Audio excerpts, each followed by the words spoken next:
Cant Review, print speaking to the blind, celebrating 40 years of audio newspaper production. Welcome to this week's edition of the Herald Scotland podcast, recorded at the Bishop Briggs Media Centre by our amazing volunteers. You can get in touch with us via Facebook, Twitter or Instagram using @CuneReview, that is @CuneReview.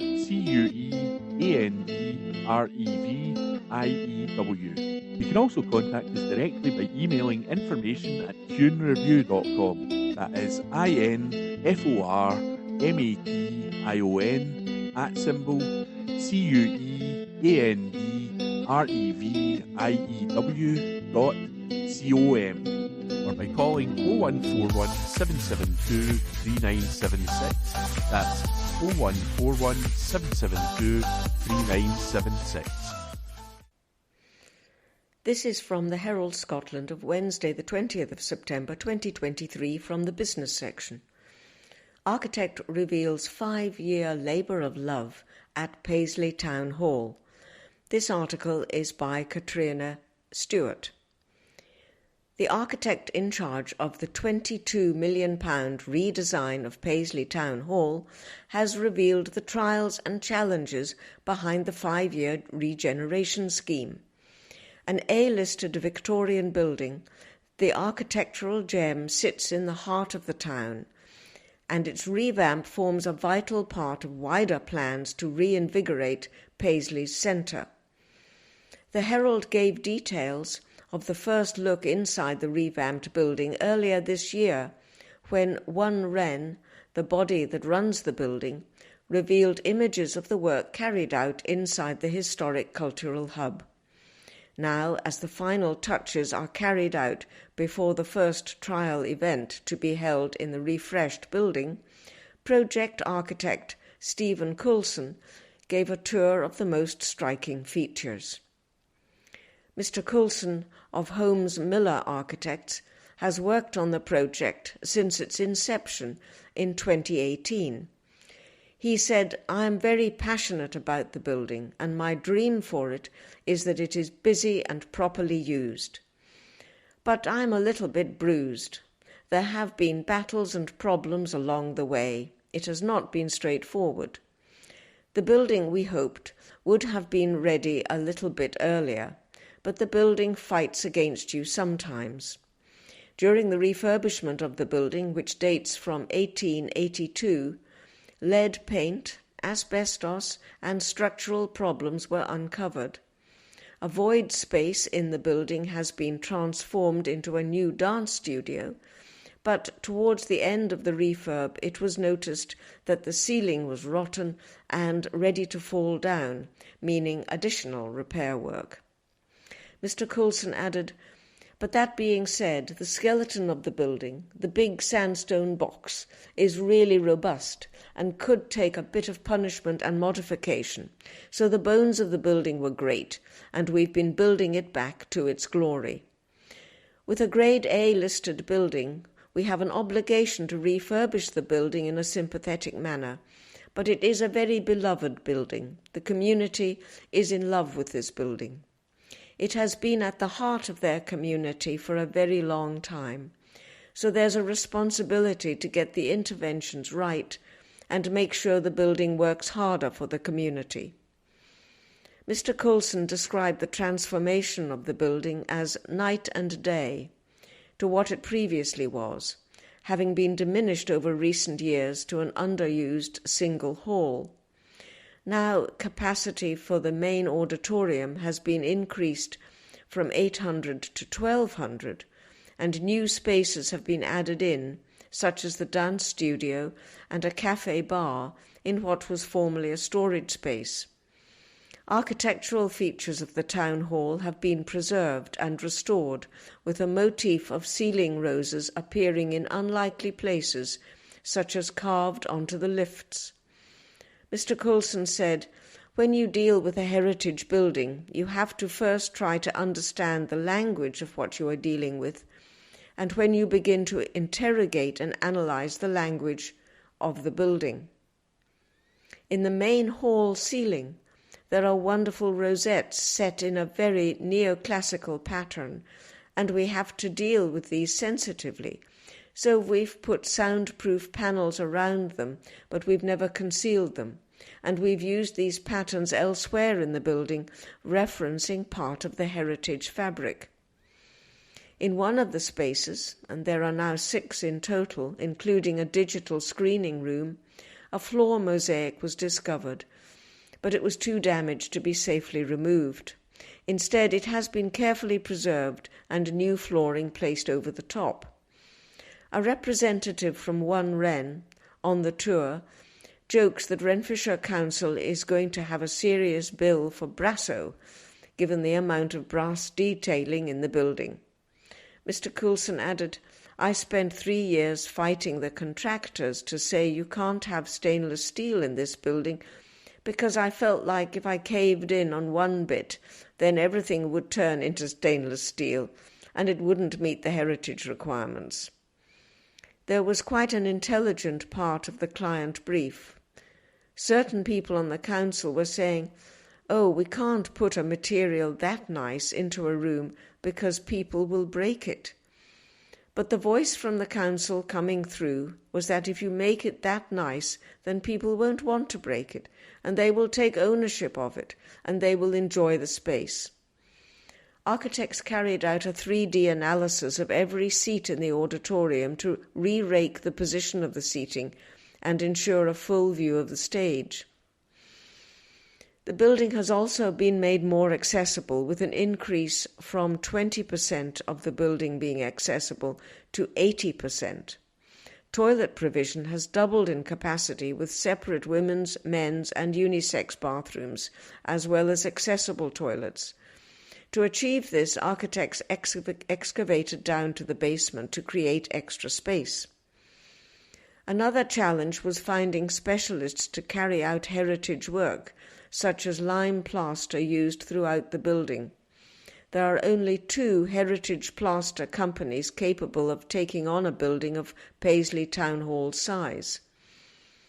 The hall, according to One Wren, is now pretty much pitch perfect, which has impressed promoters who have been invited to inspect the facilities. But who might be lured to play at Paisley Town Hall when Glasgow's famous gig venues are so nearby? One Wren and Renfrewshire Council are coy about the names they want to attract, but we're not likely to get Beyoncé here. A spokesman said, "The Hydro has got its own audiences, but there's nothing to say we won't attract big-name acts here for something they see as being more intimate. This is very much Paisley's big stage, and it will find new audiences as well as the people with memories. People have really ingrained memories of this place. We haven't changed an old friend too much, but we have brought it up to 21st century spec. But it still looks classic, it still looks grand, it still looks like a rich and vibrant place you can come and enjoy, whatever the show is." The names I can't give you, but wouldn't it be nice if we had the likes of Paolo Nutini? Of course it would be. Would it be nice to have big names stepping off a plane and coming straight here? Definitely, and we expect that to happen.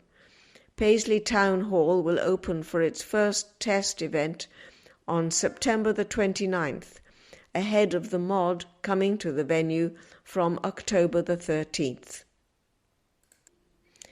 This is from the Herald Scotland of Wednesday the 20th of September 2023 from the business section. Paisley will be to Glasgow what Brooklyn is to Manhattan. This article is by Katrina Stewart. From Prime Ministers to pop stars, Paisley has produced its fair share of famous names. While the town is perhaps more proud of Paolo Nutini than Liz Truss, it has a roll call of celebrities to rival any of Scotland's cities. But the A-list stardust hasn't dazzled the fortunes of Paisley, which suffers a reputation, sitting just adjacent, of being Glasgow's poor relation. Renfrewshire Council and One Wren, the council's culture arm, want to change that with what has been described as a once-in-a-generation level of investment in the area's cultural hubs. It is hoped that by reinvigorating main architectural gems of the town, that the town more widely will be reinvigorated too. In fact, ambitious plans aspire to make Paisley more than just an adjunct to its neighbouring city, but a must-see, cooler destination. Renfrewshire Council plans to develop a cultural thread from the under-redevelopment Paisley Museum to the Art Centre, over to the new library, and on to the Town Hall. Each of these is within a 10-minute walk. As Paisley Town Hall prepares to be brought back to public use, the opening of a new learning and cultural hub on the town's high street is in the pipeworks, as is the refurbishment of Paisley Arts Centre. An insider at One Wren told the Herald, "This is a once-in-a-generation investment from the city and its partners. The Town Hall is the start of this journey. We've got the library coming later in November, we've got the Arts Centre next year, and then the crowning glory of the museum. This has the opportunity to unlock huge parts of potential within Paisley, reinvigorating parts of the town centre and making the city a destination. Why shouldn't Paisley be to Glasgow what Brooklyn is to Manhattan? It's no new tactic to use culture to bring about wider economic change, and the council plans to encourage investment in local business. Paisley already has a thriving education sector, being home to the University of the West of Scotland. But the challenges are no easy feat. Paisley has some of the highest deprivation rates in the country, in line with its post-industrial history. In its heyday, the town was referred to as the Manchester of Scotland. But when the plant shut, the Peugeot Talbot car plant, preserves firm Robertson's, chemical specialist Ciba-Geigy, and the textile mills, the effect was devastating. As Glasgow has thrived under its cultural rebirth, so too, it is hoped, will Paisley. The reopening of Paisley Town Hall is the first step in this, and ambitions are high for the venue. Stephen Coulson, architect with Holmes Miller Architects and the project architect since 2018, said, "What I think this building is offering is the fact that it was quite run down. It had devolved to something where they were only just using the main hall a few times a year for pantomime and a kid's play. We've opened up all the spaces that were not being used. We've put such high-quality sound and lighting that people will want to rent them. They will beat the competition. If you want to get married, for example, you could use the register office at Renfrewshire Council, or you could look in the event space here and think, ooh, why am I not going to use that? These are spaces that I genuinely think people are going to want to use, and this building is going to, hopefully, go from underused to bursting at the seams. That's the difference it will make to the community. And in the longer term, One Wren certainly hopes, it will be the catalyst for major social and economic change." This is from the Herald Scotland of Wednesday, the 20th of September, 2023, from the business section. UK inflation unexpectedly slows to the lowest rate in 18 months. This article is by Jodie Harrison. UK inflation unexpectedly fell in August as a drop in hotel and airfare costs and a slowdown in food price rises helped offset a jump in fuel costs, according to official figures. The Office for National Statistics, the ONS, said consumer prices index inflation was 6.7% in August, down from 6.8% in July. It marks the lowest rate since February last year. Analysts had predicted inflation to accelerate last month to a reading of 7.1% due to a sharp rise in motor fuel amid a rebound in oil prices. Grant Fitzner, the ONS chief economist, said, The rate of inflation eased slightly this month, driven by falls in the often erratic cost of overnight accommodation and airfares, as well as food prices rising by less than the same time last year. This was partially offset by an increase in the price of petrol and diesel compared with a steep decline at this time last year, following record prices seen in July 2022. Core inflation has slowed this month by more than the headline rate, driven by lower services prices. Herald Scotland recorded on Thursday 21st of September 2023. Arts and Entertainments. Bard in the Botanics Review. Lear's Fool, Kibble Palace, 4 stars. By Neil Cooper, theatre critic. Theatre. Lear's Fool, Kibble Palace, Botanic Gardens, Glasgow. Neil Cooper, 4 stars. If a king can't follow rules, suggests Lear's Fool, turned games master to her old boss and his daughter at one point in David Henry Wilson's play, it will be chaos. Wise words indeed, as Wilson fills in the gaps of Shakespeare's historical tragedy, as we see what became of Lear's much-loved jester following their disappearing act midway through Shakespeare's play. That this came just as the king descended into madness makes one even more curious. Bundled into a cell by clearly smitten guard John, Nicole Cooper's fool is always on, keeping up the act whatever. The fool's reflex tomfoolery is used to disguise a huge intellect, away with a metaphor and much more besides. This goes unappreciated by some audiences, including John. As with every soothsaying comic, however, there is a lot of serious stuff going on behind the mask. Wilson's one-act curio was first seen in 1994 and has been picked up for its Scottish premiere by the ever-exploratory Bard in the Botanics Company. Jennifer Dick's production brings the play to life with a depth that sees Cooper have huge amounts of fun as the fool. Even as Stam Stopford's John is charmed and Johnny Panshaw's captain has the wool pulled over his eyes, a sadness comes through beyond the surface smiles. In Mourning for the Man known as Nuncle, a backstory is laid bare suggesting a whole new side to the duo's relationship. When Lear and Cordelia eventually turn up, the king's madness, it seems, has been abated. The fool's exchanges with Finlay MacLean's Lear and Stephanie McGregor's Cordelia are laced with familiar lines, as if Lear and the fool were a double act holding on to well-worn catchphrases for comfort. As assorted fates are sealed, the punchline, when it comes, is no laughing matter. By Neil Cooper. This is from the Herald on Thursday the 21st of September 2023, from the news section.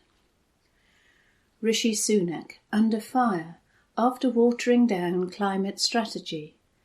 This article is written by David Boll. Rishi Sunak has been accused of an unforgivable U-turn on efforts to tackle the climate crisis after rowing back on the UK government's key climate pledges. The Prime Minister stressed the UK's 2050 legal net zero target will remain intact, but he confirmed a raft of environmental policies for England and the UK will be watered down or abandoned. The rethink means the proposed 2030 ban on new petrol and diesel cars have been pushed back to 2035. Despite complaining about short-term thinking on net zero, the Prime Minister's change of tune could mean more drastic action will be needed in future years to ensure the UK meets its 2050 legal aim. Mr Sunak's decision to push forward the ban on new petrol and diesel cars has resulted in a backlash from Ford over its current investment towards the 2030 target.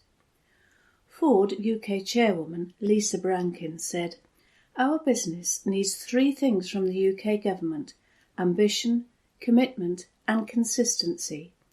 A relaxation of 2030 would undermine all 3. He has weakened the plan to phase out gas boilers from 2035 so that homeowners in England will not have to switch to heat pumps unless they sell on their property. Patrick Harvey is set to unveil the Scottish Government's ambitious strategy to decarbonise heating soon, and is shaking up energy efficiency ratings that will downgrade gas boilers in the ratings. Mr Sunak has also announced he is scrapping policies to force landlords in England to upgrade the energy efficiency of their properties. The Prime Minister also said he was scrapping recycling schemes, raising questions over the Scottish Government's deposit return scheme, which is now set to be delivered in tandem with the UK Government. First Minister Humza Yousaf said the U-turn was unforgivable, adding that it was time for climate action and ambition. Mr Yousaf added, "The UK Government is on the wrong side of history. I'd urge them to rethink." The Prime Minister claimed that the UK leads the world on net zero, despite statutory advisers, the Climate Change Committee warning earlier this year that Britain had lost its clear global leadership position on climate action. But the strategy will be viewed as wholly political ahead of next year's general election, where he is expected to lose the keys to Downing Street, with climate policies regarded as some within the Tory party as a vote loser. Speaking at Downing Street, the Prime Minister said he is acting because if the UK continues with its current strategy, we risk losing the consent of the British people and might never achieve our goal.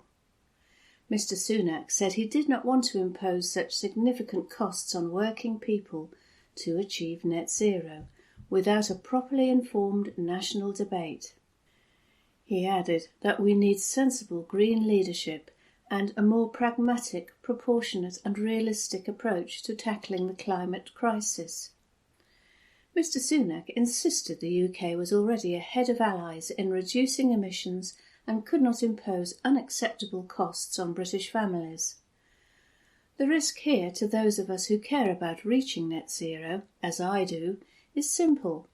If we continue down this path, we risk losing the consent of the British people, he said. And the resulting backlash would not just be against specific policies, but against the wider mission itself, meaning we might never achieve our goal. That's why we have to do things differently. Scotland's Net Zero Secretary, Mari McCallan, said the changes by the Prime Minister are devastating for our environment, constitute complete economic illiteracy, and undoubtedly have serious implications for Scotland's climate ambitions. The SNP minister said it was an unforgivable betrayal of current and future generations. Piers Foster, chairman of the Climate Change Committee, warned the announcement was likely to take the UK further away from being able to meet its legal commitments. He added, "More action is needed, and we await the government's new plan for meeting their targets and look forward to receiving their response to our progress report, expected at the end of October." Jamie Livingstone, head of Oxfam Scotland, said, "It beggars belief that the Prime Minister seems intent on rowing back on key climate commitments, just at the point when we should be speeding up, not slowing down climate action." In stark climate contrast, the First Minister has this week rightly talked about the need for greater urgency and action. However, history will judge our leaders by what they do, not what they say, and neither the Scottish or UK government is investing at the scale and speed needed to slash emissions. In a letter to the Prime Minister, SNP Westminster leader Stephen Flynn has warned that there is a global race to meet net zero future, adding, "You've just thrown in the towel." He added, "Your clear intention to renege on the promises made to citizens and businesses on achieving green growth and green jobs puts at risk both our climate obligations and our economic future." Mr Flynn labelled the U-turn as a disgraceful decision that will hit hardest in Scotland. That article was written by David Ball. This is from the Herald on Thursday the 21st of September 2023 from the news section. Teenager died after fatal consumption of water in hospital. This article is written by Helen McArdle. A teenager who died after ingesting lethal quantities of water while being detained in hospital for psychosis was let down by a number of failings in his care, according to a watchdog. A review of the tragedy of the Mental Welfare Commission, MWC for Scotland, found that the 18-year-old patient, known only as Mr. D, was able to engage in risky and ultimately fatal psychosis-driven behaviour because the ward staff treating him during his final admission had not been provided with the relevant case files. Mr. D, who died in December 2018, had been transferred to an adult mental health service AMHS unit in a neighbouring health board as there were no inpatient beds available in his local area. He spent 70 hours in the unit, which is not named in the report, before staff noticed that his bedroom floor was wet and he had vomited clear mucus-like fluid on the evening of December the 7th, 2018. It added, he stated that he had drank water before suffering a seizure and rapidly deteriorating. Paramedics swiftly transferred Mr. D to the acute hospital intensive care unit, but he did not recover and died on December the 10th, 2018. The review details how Mr. D had first developed behavioural difficulties as a young teenager as a result of smoking cannabis. Age 16, following the onset of psychotic symptoms, he was admitted to an acute hospital intensive care unit, suffering from a seizure brought on by water intoxication. Ingesting a very large amount of water over a short period can be dangerous because it disrupts the body's electrolyte balance, leading to confusion, disorientation, nausea and vomiting. The kidneys are only able to remove about 800 millilitres and 1 litre of water from the body per hour. In rare cases, water intoxication can cause swelling in the brain and become fatal. Following this first incident, the 16-year-old Mr. D was transferred to a regional child and adolescent mental health service, CAMHS, inpatient unit for psychiatric treatment. He was detained again in 2017 for psychotic symptoms, which were described as resembling bipolar disorder with signs of schizophrenia. The report said that Mr. D had been treated with 3 different antipsychotic medications, but there were periods of up to 8 months when he was known to refuse treatment. It added, in the year before Mr. D's death, his parents raised concerns about the extent of his ongoing psychotic symptoms and the behaviours he displayed in association with his illness. They thought their son's treatment with medication was not optimised and were concerned about it being delivered voluntarily when he was so clearly affected by psychotic illness. This included fears that he would die by his own hand as a result of risky behaviour. When he was admitted to an out-of-area hospital again as an adult in December 2018, case notes from his previous contact with CAMHS were unavailable.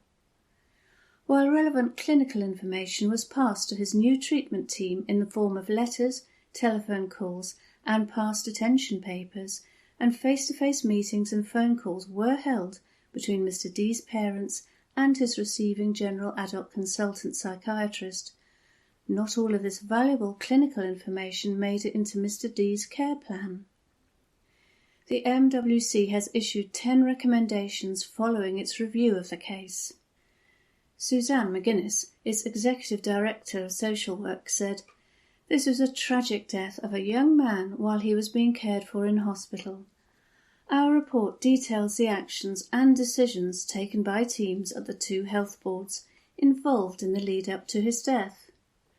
We found that a more assertive approach to the treatment of Mr. D's psychotic illness in the 2 years before his death was warranted. The risks associated with psychotic illness were not coherently managed.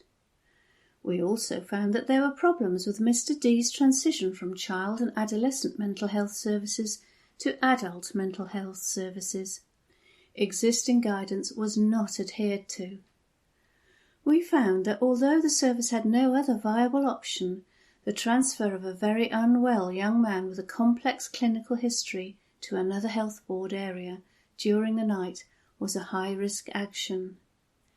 Mr. D's family told us they felt they had not been listened to. They felt their concerns were not given due credence. We ask mental health services across Scotland to read this report, consider our findings carefully, and take action where they believe they can make improvements.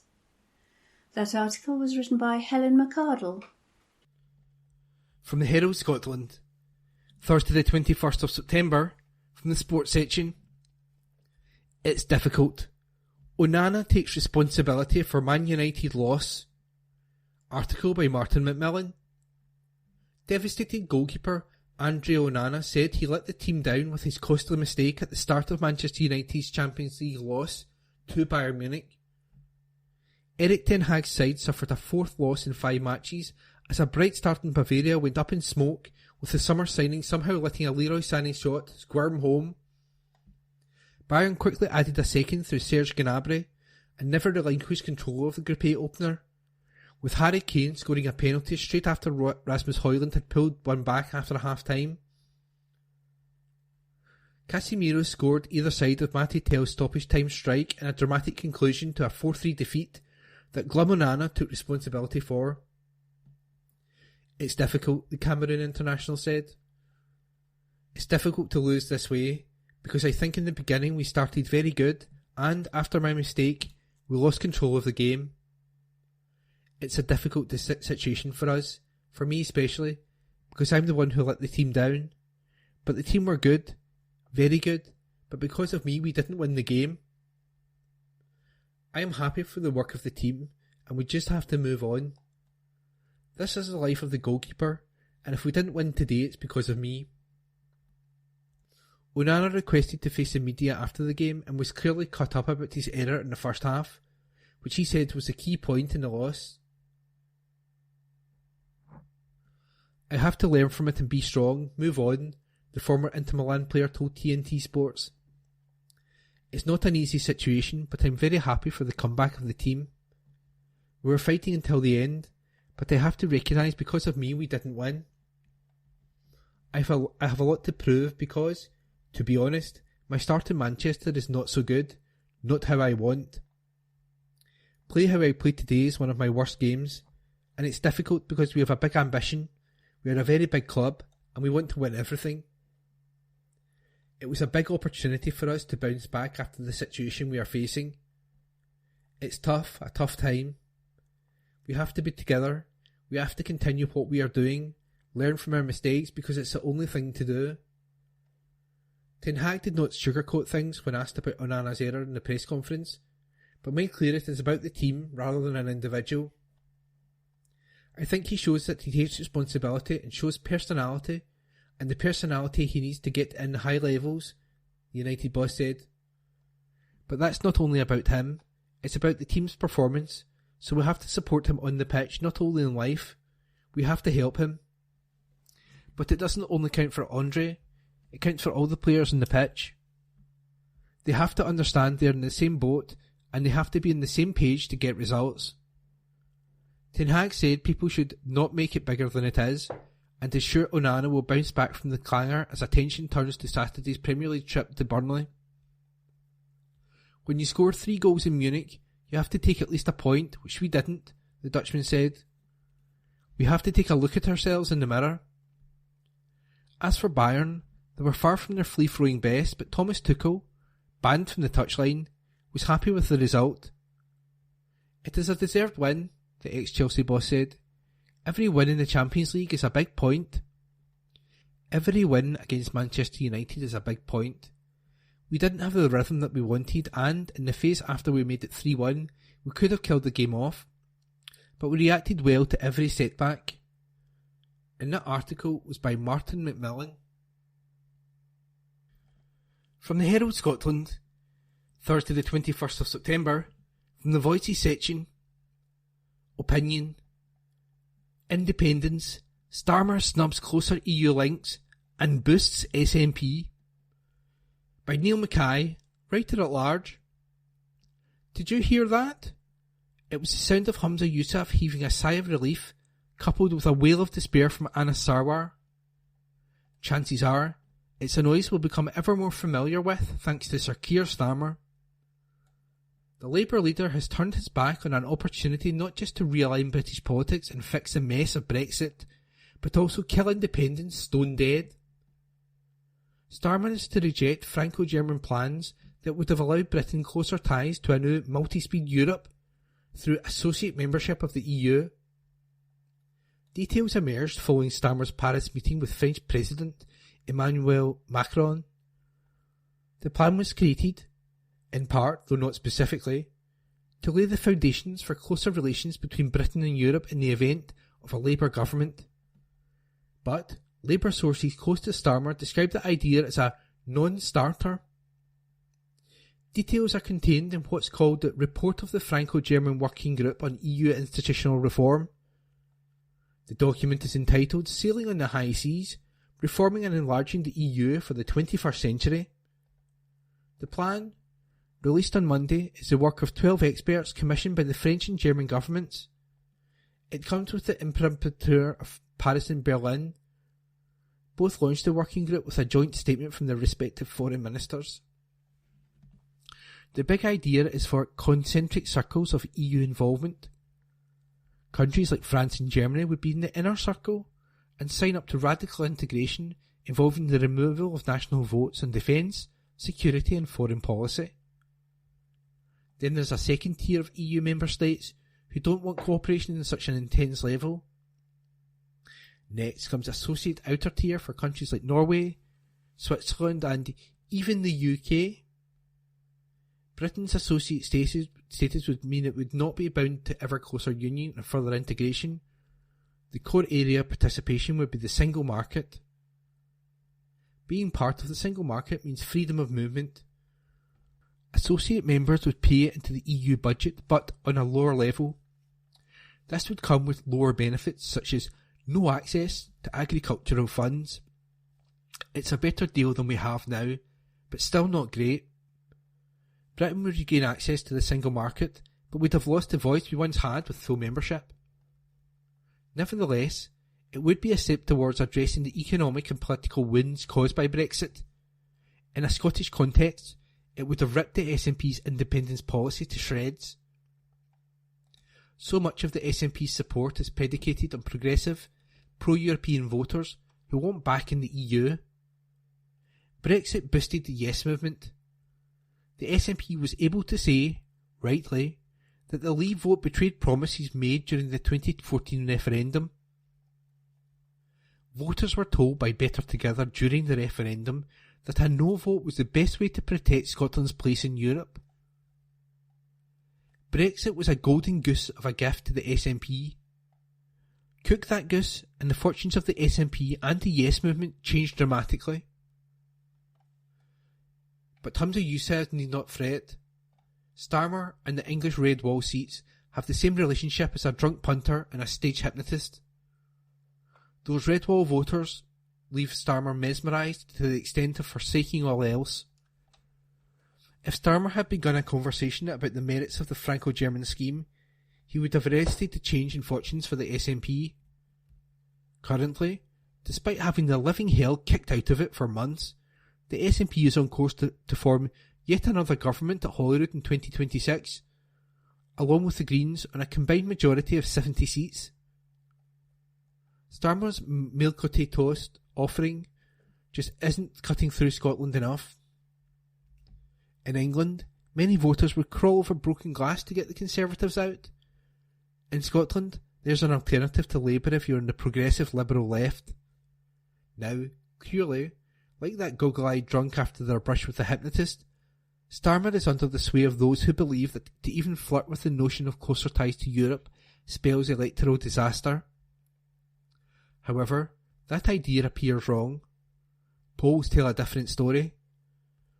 Only 18% of those who voted Leave in 2016 believe Brexit was a success. 1 in 6 Leavers would now also vote Remain. Pollsters YouGov say that with public opinion having turned against Brexit, most Britons would now vote to remain were the EU referendum be held again. YouGov says headline voting intentions are 64% to 36%. Half of voters, including 1 in 5 Leavers, want another referendum within the next decade. There is a belief currently doing the rounds that when, perhaps if is a better conjunction, Starmer gets his hands in power, he'll somehow be more radical than his current Tory-like manifestation. This notion is understandable in England, where left of centre votes have no hope, but Starmer to relieve them of the blight of the Tory party. However, it's misplaced. Starmer has made himself entirely clear. When people tell you who they are, listen. We've come to learn that lesson the hard way over the last decade. On Europe, it would be impossible for Starmer to say no to closer links while in opposition, and then change tack once in power. Such a policy wouldn't be in Labour's manifesto, and so would be rightly seized on by a Conservative party in opposition, and a pliable, angry right-wing English press as a betrayal of voters. Imagine for a moment, though, the possible consequences in Scotland if Starmer had went for the Franco-German plan. Anna Sarwar would have been able to say that Labour was now in the means to bring Scotland back closer to Europe. He could have presented independence as meaningless to pro-Europeans. He might even have chanced the argument that independence was now a potential route to greater isolation for Scotland outside Europe, by claiming once independent would have to wait in line for re-entry, while the rest of the UK under Labour moved even closer. But we'll never know now, will we? Because hypnotised Starmer is captivated by those seductive red wall seats, and seems not to give a damn about Scotland. And that article was by writer-at-large Neil Mackay. Evening Times, July 25. Martha Wardrop says, time to invest in resilience against extreme weather. We are seeing soaring temperatures and climate chaos across the world. This month, our planet has had its hottest day on record. This temperature rise follows reports that the UK experienced the hottest June on record. Climate scientists are warning that we need to act now.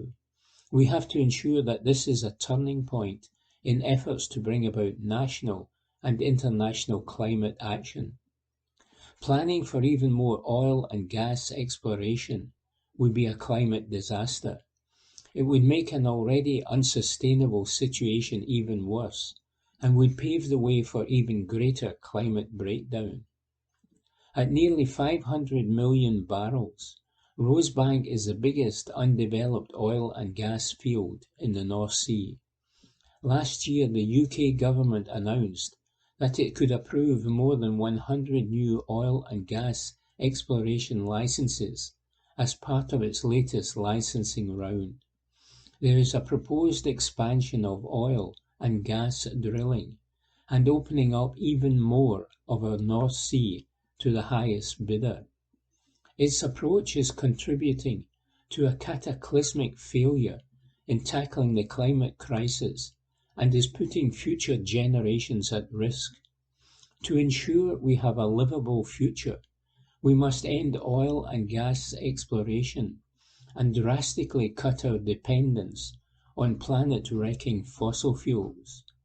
We need to support a generation-defining push for renewables and a fair and just transition that embraces and supports the communities and workers who have relied on the oil and gas industry.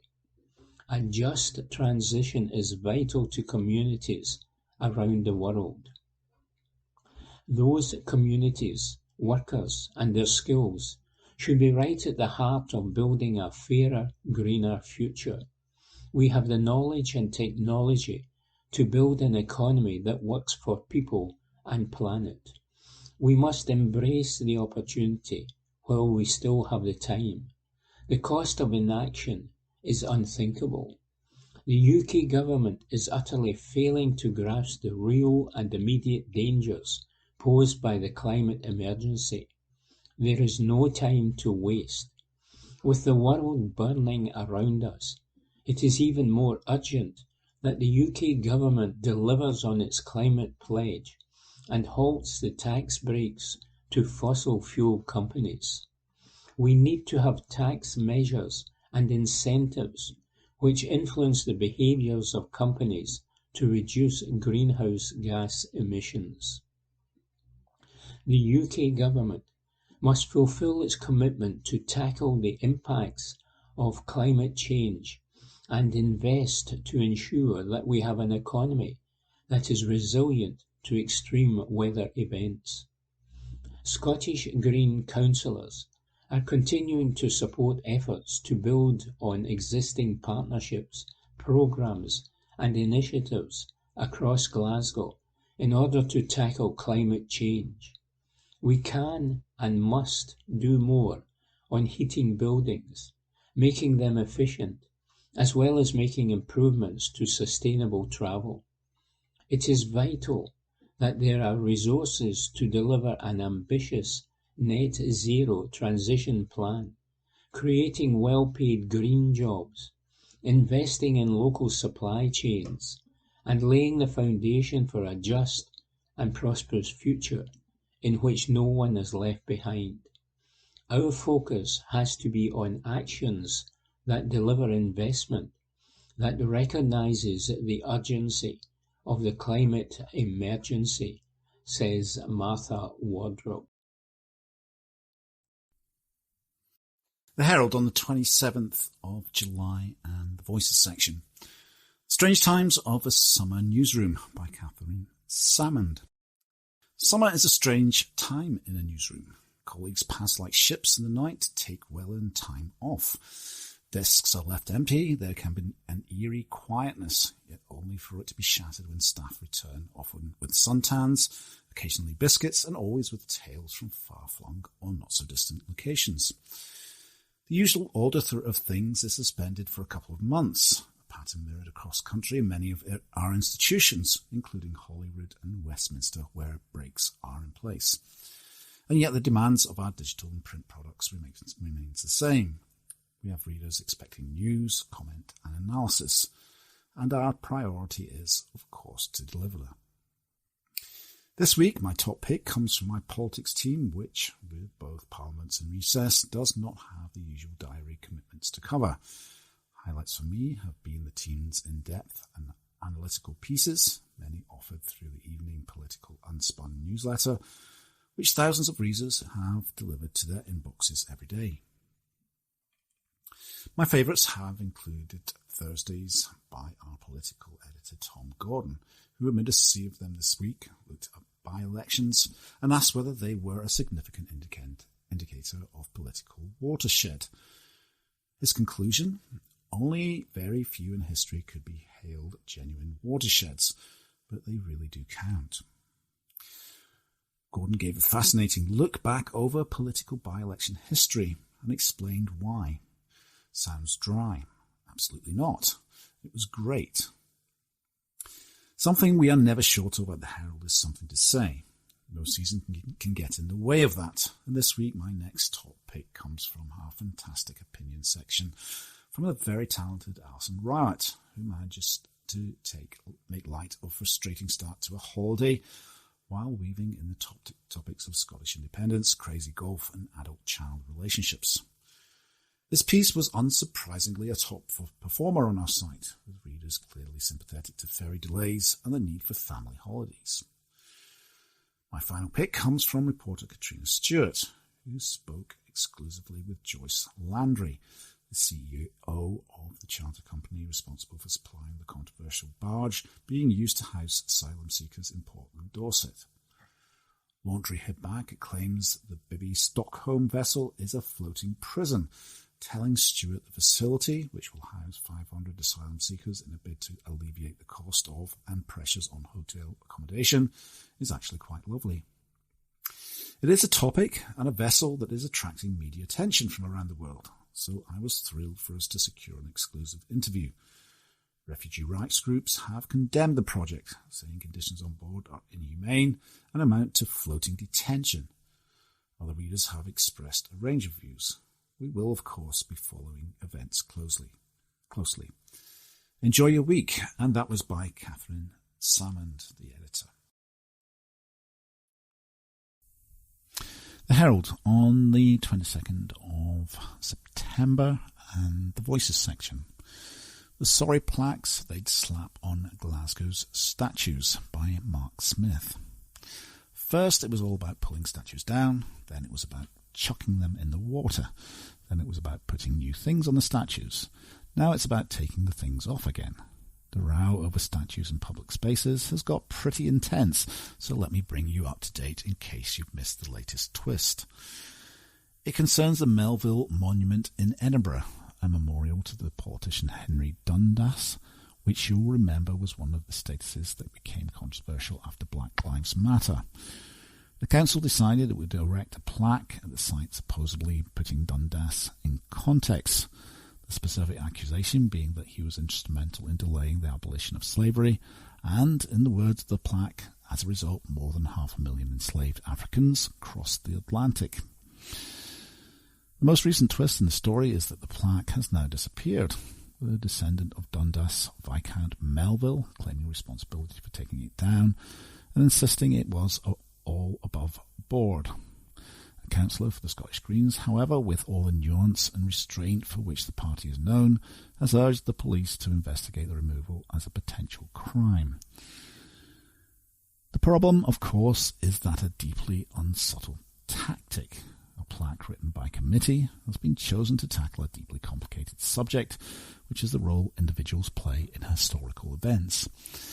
The plaque appears to link Dundas directly with the fate of 500,000 enslaved Africans, but as several historians have pointed out, pinning the enslavement on hundreds of thousands of people on one person alone is bad history. You can see the problem even better by imagining the kind of plaques that might be attached to some of the most well-known statues in Glasgow. The statue of David Livingstone, for example, up by the cathedral. Appoint a committee to write a plaque for that one, and they might come up with something like, David Livingstone once worked at Blantyre Mill, which used cotton from the West Indies slave trade and was a supporter of the British Empire. But of course, the same problems that apply to a plaque on Dundas's statue also apply to Livingstone's.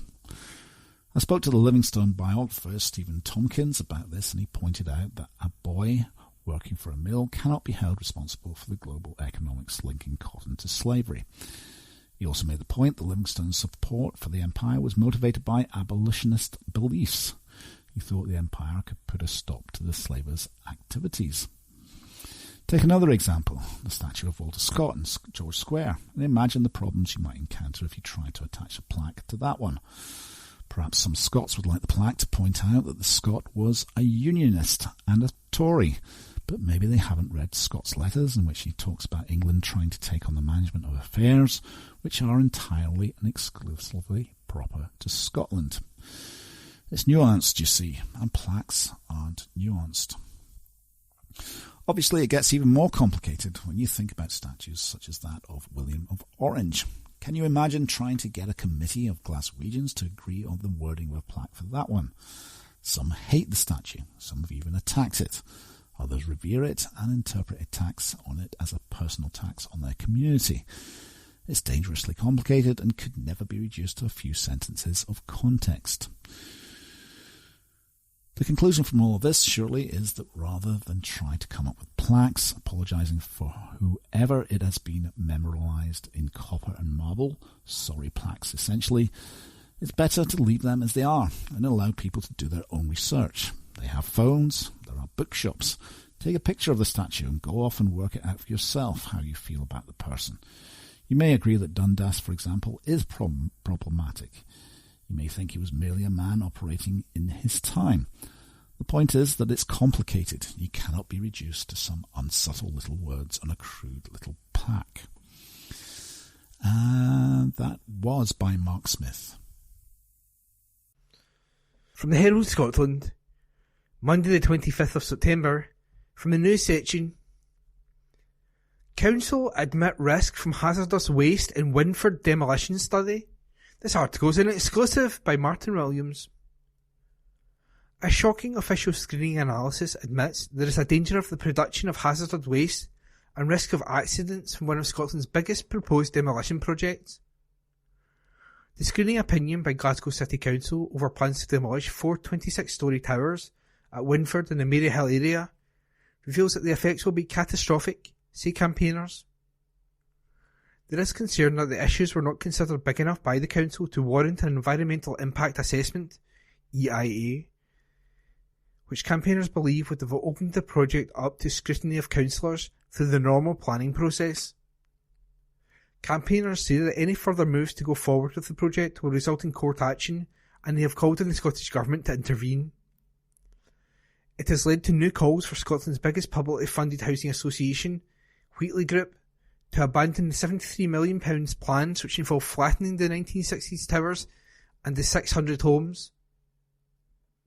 Wheatley Homes Glasgow says the concerns over the demolition are scaremongering. Last week, campaigners won a judicial review case after taking concerns to court over a failure to carry out an environmental impact assessment by Glasgow City Council or the Scottish Government. They argued that there was a failure to act lawfully over a decision to not have an environmental impact assessment over the demolition. Judge Lord Lake ruled, following a concession from the council, that adequate reasons were not provided in terms of the law surrounding use of impact assessments in its decision making. He also said that the council were liable for the campaigners' costs in the action, which had been estimated at around £10,000. The council is now expected to make a fresh decision on whether an EIA is required through a fresh screening analysis, but campaigners believe it will reach the same conclusion. That is because the council say they do not accept that its original decision over the impact assessment was irrational or not within the powers of the Town and Country Planning, Environmental Impact Assessment, Scotland, Regulations 2017. The council's original screening analysis at the centre of the controversy that has been seen by the Herald found that the development would produce hazardous or toxic waste during construction or operation or decommissioning. This came from asbestos and the construction or demolition waste. There was a risk of accidents during construction or operation of the development which could have an effect on people or the environment. This related to explosions, spillages and fires to the storage, handling and use or production of hazardous or toxic substances. It found that the development would release pollutants or hazardous, toxic or noxious substances. They are related to combustion of fossil fuels, construction activities and dust or odours from the handling of materials including construction paraphernalia, sewage and waste. The checkbox analysis found that many people would be affected and that there was a potential for a significant environmental impact. The council said this was to be able to be addressed through its prior approval process. There was an acceptance that there would be a risk to human health either during the construction or operation of the development. That involved air pollution from operational vehicle traffic and noise issues during the demolition period. It said there was a probability of the impact occurring, but a low probability of potentially highly significant effect. It said that the effects will be permanent and continuous and that it would not be irreversible. It also said it would potentially be difficult to avoid, reduce, repair or compensate for the effects. But the council also indicated that it was able to be addressed through its prior approval process. It also said the council considered that the appropriate mitigation measures can be satisfactorily delivered and maintained regardless of whether or not the development was the subject of an EIA. The Winford blocks have been earmarked for demolition by the Wheatley Group, which wants to replace the entire 600 social housing units, only around 10% of which are still occupied, with 300 new homes. The Housing Association say the project will replace the dated and unpopular blocks with affordable family homes, 255 of which will be for social rent. The council says that under the Town and Country Planning Regulations, Environmental Impact, Scotland, an environmental impact assessment is unlikely to be required for the development of land unless the new development is on a significantly greater scale than the previous land use, or the types of impacts are of a markedly different nature, or there is a high level of contamination. It said, in this particular case, the land is not of a greater scale, as the proposal for the demolition of the residential multi-storey blocks. The impact of the development is likely to affect the local area only, with the impact able to be addressed through the prior approval process. The council told Wheatley that it considered that the project was unlikely to have significant effects on the environment, and so an EIA was not required.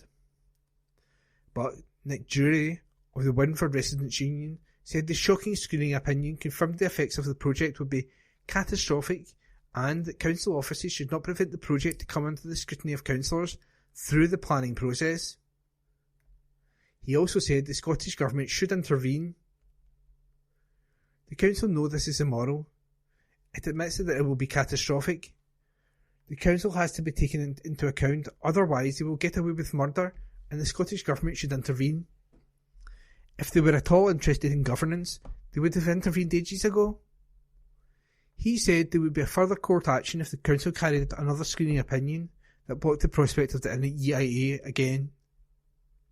Scottish ministers can call in any planning application at any time as a safeguard against inappropriate development being permitted, adding a further layer of scrutiny. They usually intervene where a matter of genuine national interest may be at stake.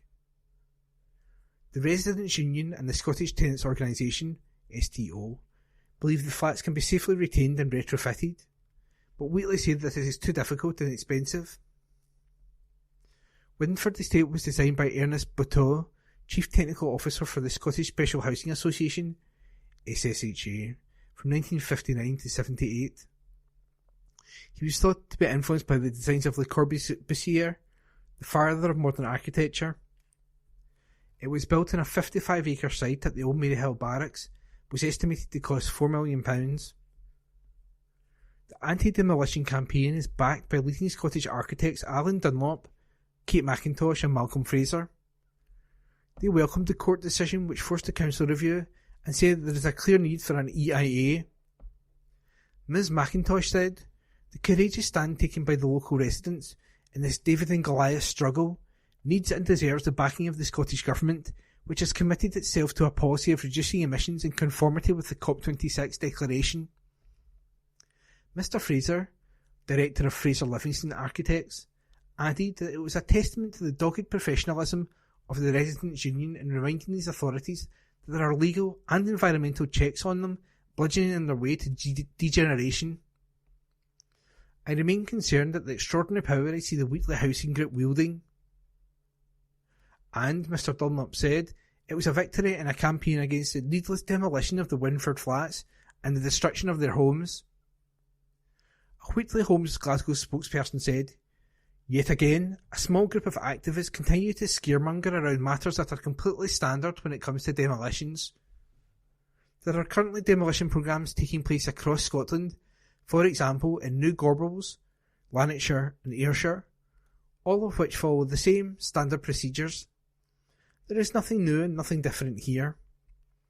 As we have said before, anyone who knows anything about planning and regeneration will be aware of these normal practices, carried out on every aspect of demolition proposals.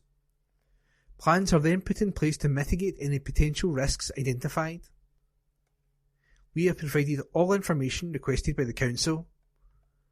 A Scottish Government spokesman said, "Any decision on redevelopment of Winford Tower Block is a matter for Wheatley Homes and Glasgow City Council, in line with relevant environmental and planning legislation."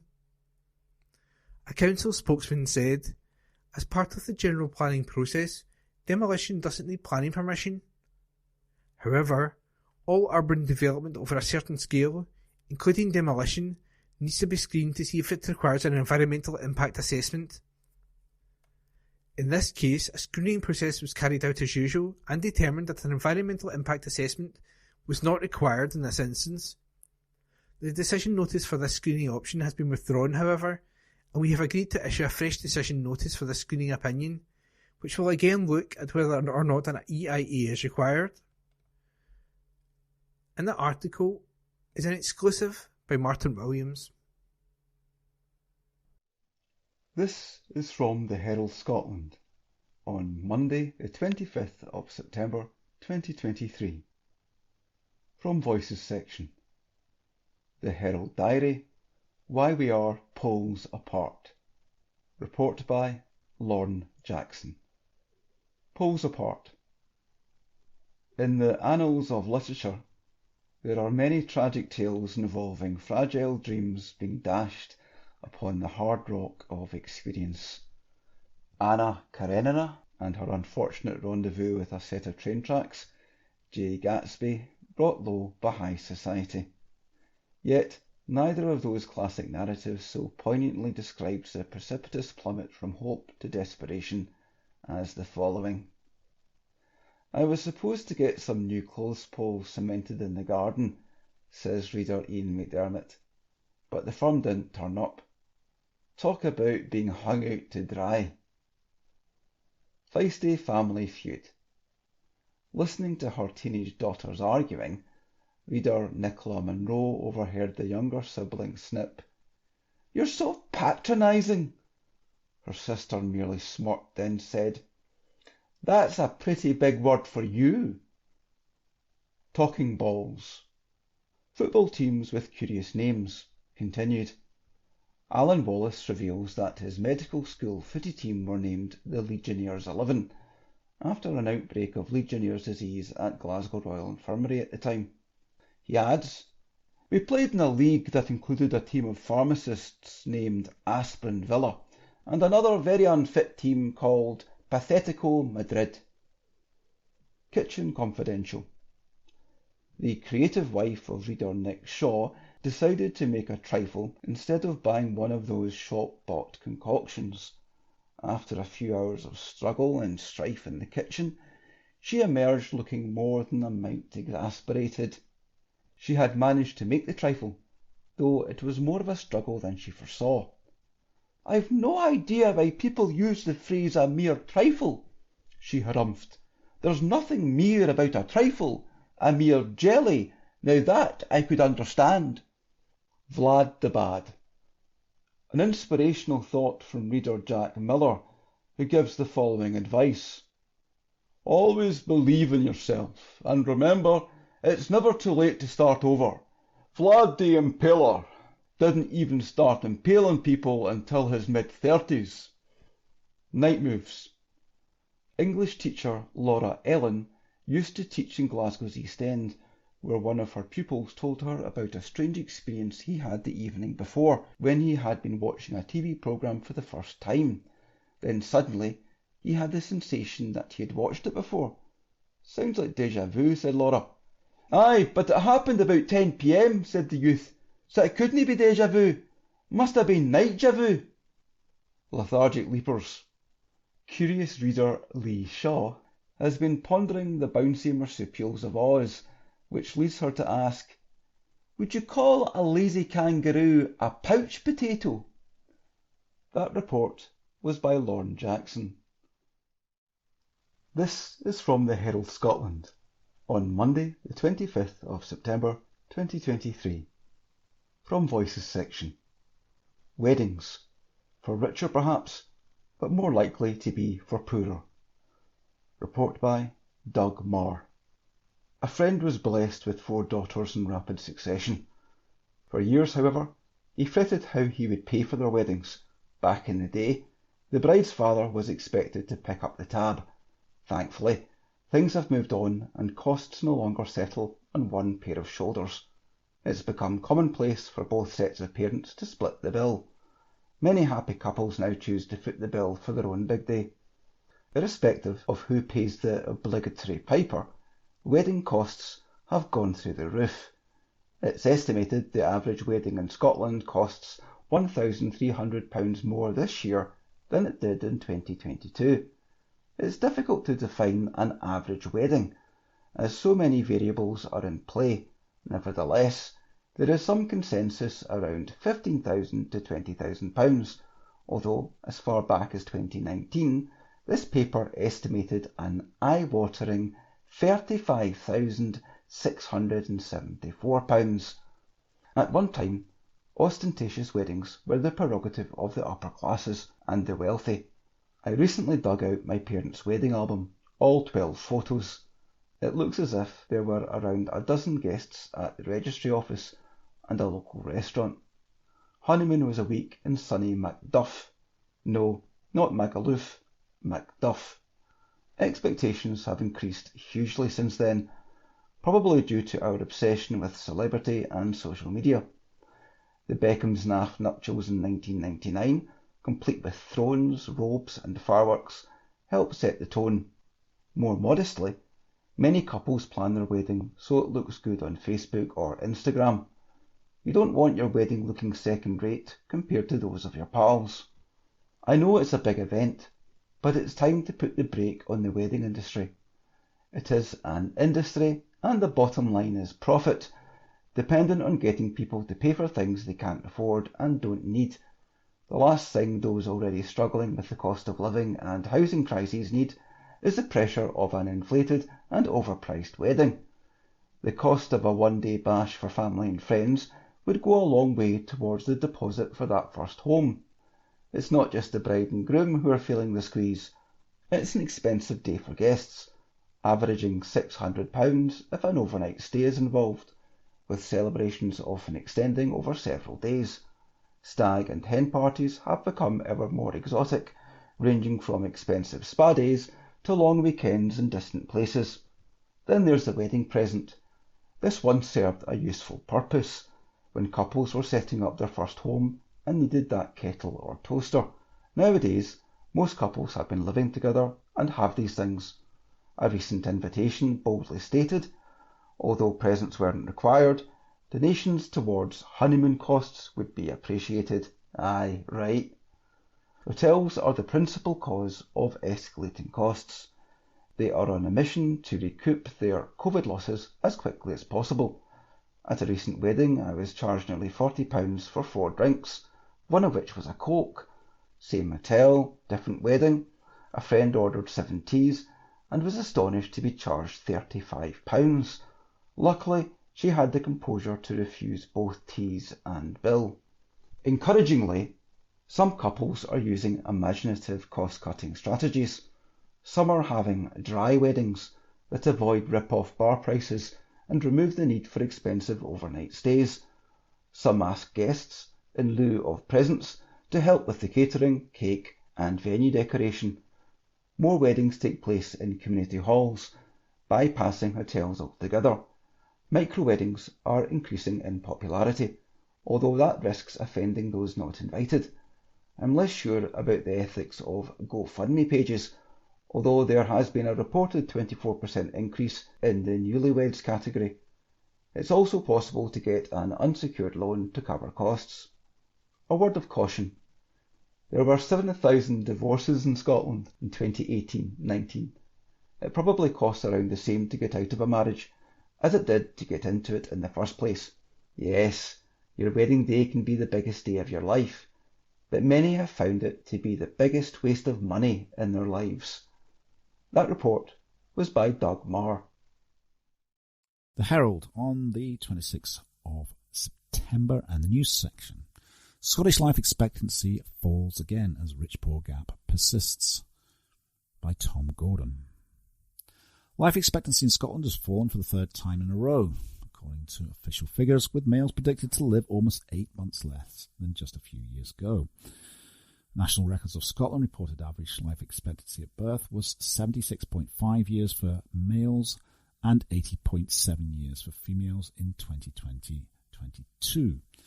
There was a 3-week fall for males and a 5.7-week fall for females from 2019 to 2021.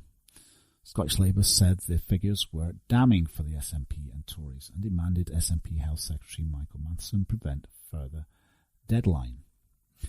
It followed decreases of 17.9 and 11.4 weeks in 2018-20 and 2019-21, respectively for men, bringing the total decrease since 2017-19 to 32.3 weeks for males. Females saw falls in life expectancy of 7.9 weeks in both 2018-20 and 2019-21, meaning a total decrease of 21.5 weeks over the 3 estimating periods. Most of Scotland's council areas have seen a fall in life expectancy over recent years. The gap between affluent and deprived council areas remains stark, with men in East Dunbartonshire living 7 years longer on average than in neighbouring Glasgow. Life expectancy was highest in East Renfrewshire for females, 84 years, and East Dunbartonshire for males, 79.9 years. It was lowest in Glasgow for both males, 72.9, and females, 78.2 in 2020-22. Life expectancy at birth rose in Scotland between the early 1980s and early 2010s.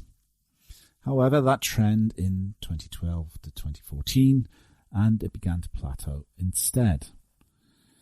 Since 2018 to 2020, life expectancy has fallen each year.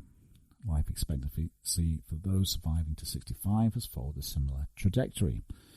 In 2020 to 22, a male who reached 65 can expect to live another 17.3 years on average, while life expectancy for a female is another 19.6 years. This was a decrease of 5 weeks for females and almost 6 for males since 2019 to 21. Figures from the Office of National Statistics show the improvement plateau decline pattern across the UK. Life expectancy at birth in 2018 to 2020 was estimated to be 79.3 years for males and 83.1 years for females in England, 76.8 years for males and 81.0 years for females in Scotland, 78.3 years for males and 82.1 years for females in Wales, and 78.7 years for males and 82.4 years for females in Northern Ireland. Scottish Labour Party Labour Deputy Leader Jackie Bally said, "These damning figures lay bare the fact that SNP and Tory incompetence is costing lives. Scots are stuck in a twin crisis with the cost of living and chaos in our NHS, and it is having a devastating impact on the nation's health. After 16 years of the SNP and 13 years of the Tories in government, both parties are failing Scots in the areas where it matters most. Michael Matheson must act now and take immediate action to ensure that these worrying figures do not become an even more worrying trend. Scottish Labour will deliver the change that Scotland needs to increase life expectancy by investing in primary care, investing in public health measures and ending long wait times."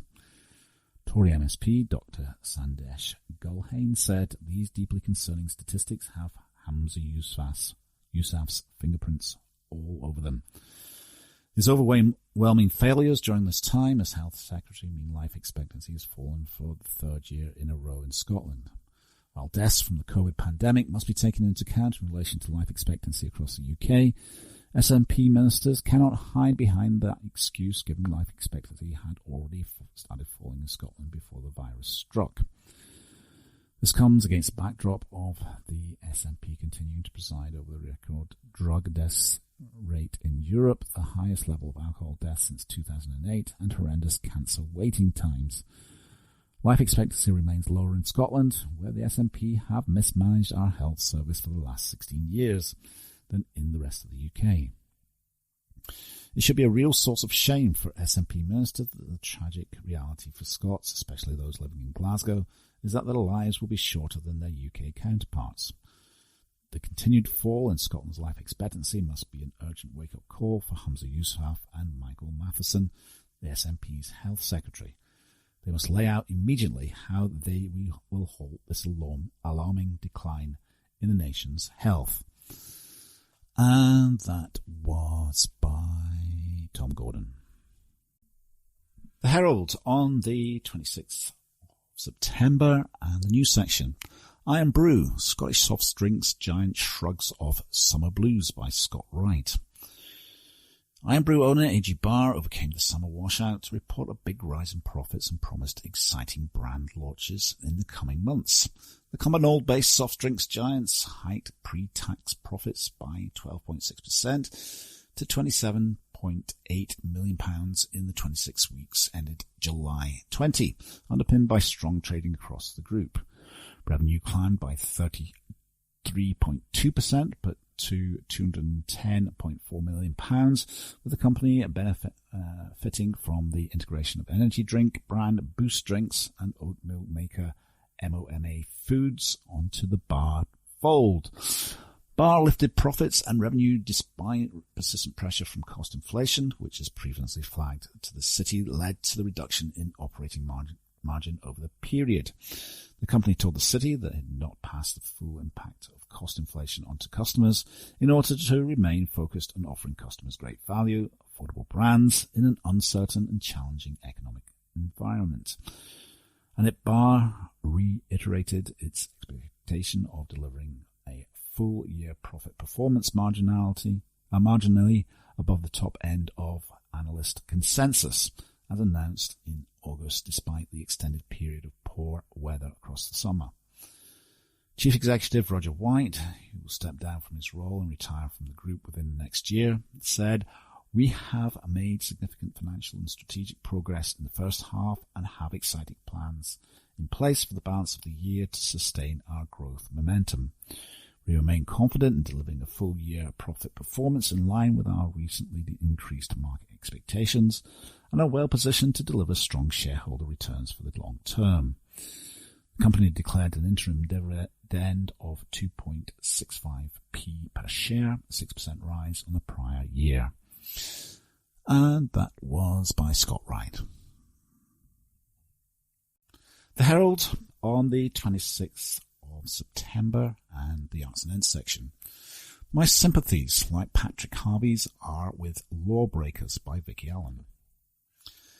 If you want to appear like any sort of grown-up, the general rule is that you say law-breaking is wrong and should never, ever, and I repeat, never do it. It's the rule even though we know various heroes in history, Emmeline Pankhurst, Nelson Mandela, Rosa Parks, Wangari Maathai, Mohandas Gandhi, Martin Luther King Jr., to name but a few, have broken the law to produce important change. It's the rule still, when it seems as if the policies of your government may sometimes themselves be causing damage. And it's a rule even if the scientific consensus is telling us that the rising global temperatures we are already experiencing and which are set to worsen are the result chiefly of the emissions produced by our burning fossil fuels. Yet your Prime Minister still announces 100 new oil and gas licenses and a U-turn on key green targets. It also remains the rule that you should say this, though actually most of us break the law in some minor way or other quite regularly. In fact, one piece of research by BTTV from 2017 found that the average Briton commits as many 32 offences a year, but for the most part these are under the radar. As it turns out, in the past week a couple of people have broken that rule about how to be a grown-up, namely television presenter Chris Packham, the Scottish Green co-leader and Minister Patrick Harvey, and of course there have been plenty around to harangue them for it. Harvey had been asked his view on the wake of Packham's recent documentary, Is It Time to Break the Law? And while he wasn't exactly egging people on, there was certainly no slamming of protesters. Many people, Harvey said, have found themselves effectively feeling disempowered and feeling the only way they can take some power into their hands is to take part in direct action. I will never condemn that. I'm with him there. All right, this is a person who has never, as far as I can remember, broken the law in the name of a political protest for the environment or any other cause, and feels no pride over that.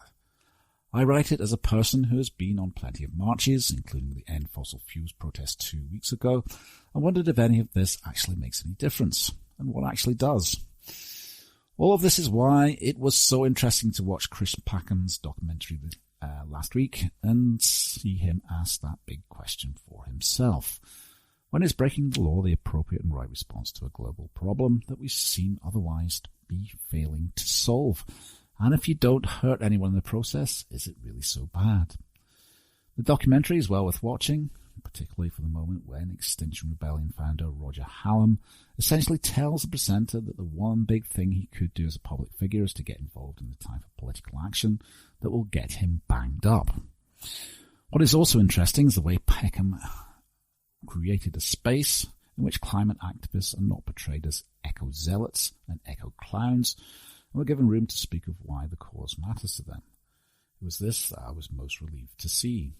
As a writer on the environment, I frequently notice the dominant media narrative around the climate activist as extremist or foolish, dangerous or daft.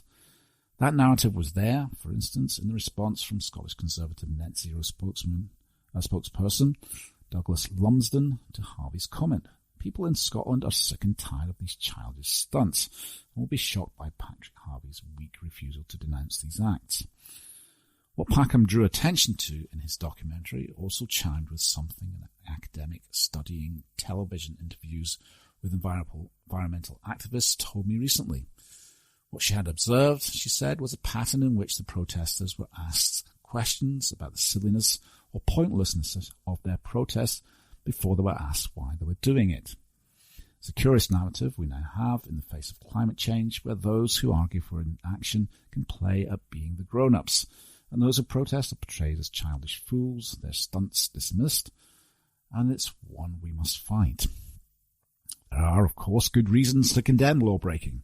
Former Climate Change Committee Chair Lord Den does so in Packen's documentary, saying the protesters have to realise that you can do some kinds of protests that help your cause and others that are counterproductive. He's right to point out that out. Often, also, we don't know what is working, or whether even if it does work, it will in any case be turned into fuel for the other side for grown-ups to dismiss. One thing I'm sure of, however, is that we won't get there by simply playing the grown-up. We have to actually be it, and I believe Chris Packham is that. I'll look forward to seeing whatever he does next. And that was by Vicky Allen. The Herald on the 26th of September and the Arts and End section. Edinburgh Hogmanay, Pulp to headline concert in the Gardens by Jodie Harrison.